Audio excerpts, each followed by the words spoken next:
The Trump administration and Republicans in Congress argue that revenue from tariffs will offset continuation of tax cuts enacted in 2017. That idea has added a new twist to the debate over 2026 budgeting. We get the latest now from WTOP Capitol Hill correspondent Mitchell Miller.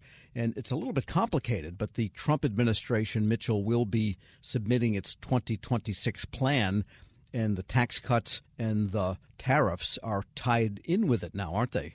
Yeah, it really gets this is really the hard part where the proverbial rubber meets the road. They spent the weekend, the Senate, getting through the Republican, basically the blueprint for the agenda for the president through after a vote-a-rama with all the amendments related to tariffs and other issues floated by Democrats. And now the really, really hard part takes place between the House and the Senate Republicans. And there is going to be a lot of drama related to that because what the Senate's done has essentially created a situation where they only need to technically make a few $1 billion in cuts, where they have asked the House to make $1.5 trillion in cuts. That is quite a wide window. And a lot of House conservatives are really upset with the Senate, basically saying that, well, we know you're doing this for flexibility. You're not doing the cuts that we want to see. So this is going to be a very, very difficult situation. We've heard it before, but House Speaker Mike Johnson is really going to have to herd the cats on this one, because over the next coming weeks and months, as this moves through and eventually gets through to budget reconciliation, it's going to be a very difficult process. That is, the Senate plan already includes that $1.5 trillion in some fashion? Well, no, what they did was they created a floor and said they only need $4 billion in cuts from various committees on the Senate side. Basically, that was just to fill in the blanks so that they can then get down to the nitty gritty of what the House would have to do. And it's the House that would have to have $1.5 trillion in cuts. And all of this is complicated even more by the fact that they want to extend the Trump tax cuts from the first term, which is a cost of close to $4 trillion. However, they are using a little bit of creative gimmickry, I would call it, in that they are trying to get around it with having the budget committee say, well, this doesn't really cost anything because these tax cuts went in effect in 2017. We're all now at a new budget, so we're starting with a zeroed out baseline. There's a lot of debate about that within itself. So you can see there's a lot of moving parts here. Yes, the great federal shell game known as baselining. We see it happening all over the place. All right, so... But they have been saying, though, that the tariff money is where the tax cuts, if you will, are offset. At least the White House has been saying that. At least, yeah, the White House has been saying it, and the administration says, well, if you put these all into effect, it could be as high as $6 trillion over a decade or so. What Democrats are saying is this is effectively a tax on the American people and businesses, and that it doesn't really offset anything. So clearly a lot of debates, you know, as we talk about, it used to be, they say, when you talk about billions and billions of dollars, sometimes it's real money. Now we're talking about trillions of dollars, and it's real money. Yeah, $1.5 trillion in cuts they're asking of the House. You could say, well, take the discretionary federal budget to operate the government, or Social Security, or Medicare. Pick one and end it. And that's the only way you can get to $1.5 trillion, or maybe a third from each or something crazy. We're speaking with Mitchell Miller. He's Capitol Hill correspondent for WTOP. And it looks like when the dust and the rulings and the judgings and the ins and outs have settled, there have been about 200,000 job reductions in the federal workforce. Is that about what the number is? It is. It's really stunning, as everyone knows who's been affected by this, and everyone around the Washington area, of course, either it's happened to them or someone they know. But that figure came out from Challenger Gray and Christmas last week.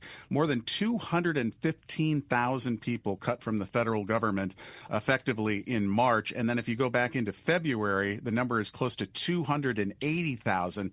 Now, of course, those numbers are in flux since we've had a lot of pending court cases and the administration has brought some people back. But just for perspective, the highest monthly total of federal cuts prior to this, at least in recent history, was just over 50,000 in a month, and that happened in 2011, and virtually all of that came from the U.S. Army. So we've had a lot of probationary workers, as you know, who have been reinstated, and then one of the most latest decisions was that the IRS is supposed to reinstate 7,000 probationary workers to full-time status by April 14th. Of course, the tax deadline is April 15th.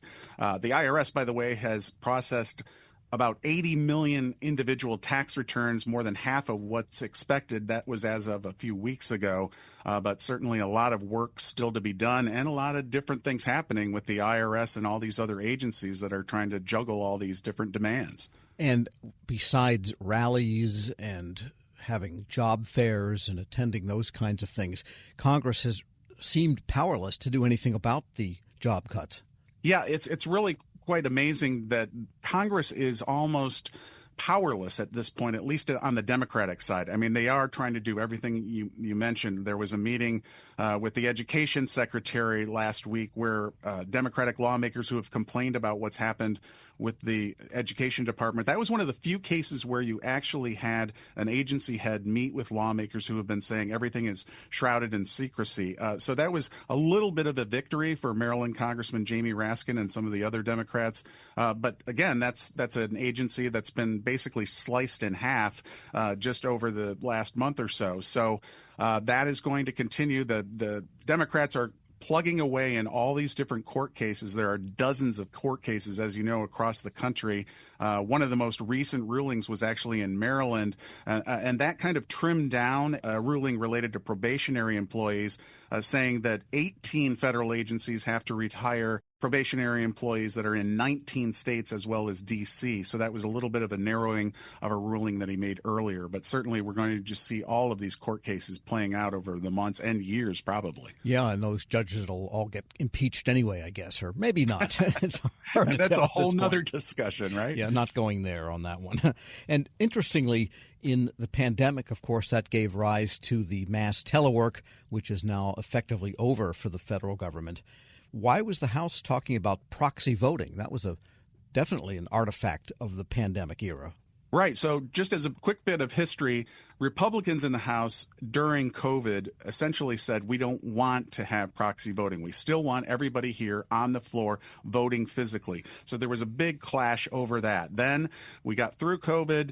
They did allow proxy voting for a while. And interestingly enough, many Republicans who opposed it actually did do proxy voting. So here we are, fast forward to today. And who would have thought this would have happened? But a Republican Congresswoman, Anna Paulina Luna from Florida, who recently had a baby, also teamed up with a Democratic lawmaker who recently had a baby, and they said to House Speaker Mike Johnson, we want proxy voting for young parents who have just had an infant who need to sometimes vote remotely. And Mike Johnson, the speaker, dug in along with some conservatives and said no.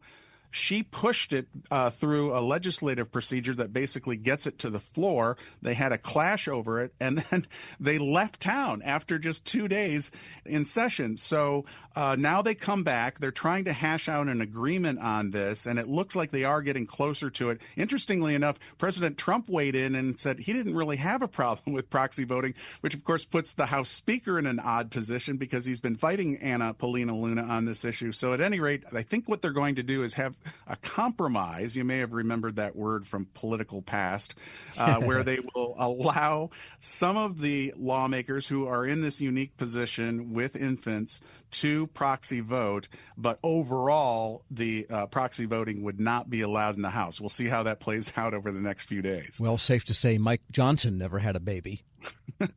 Well, he's actually had some kids, and he's got a kid at the Naval Academy in Annapolis, but there's clearly a different opinion. And some say this is kind of a generational thing, too, that a lot of the people that are in the House, obviously we've had a lot more women in the House now, but it's still the majority is men, and a lot of people are critical of how they are looking at this issue. All right. Mitchell Miller is Capitol Hill correspondent for WTOP. As always, thanks so much. You bet. And we'll post this interview at federalnewsnetwork.com/Federal Drive. Hear the Federal Drive on demand. Subscribe wherever you get your podcasts.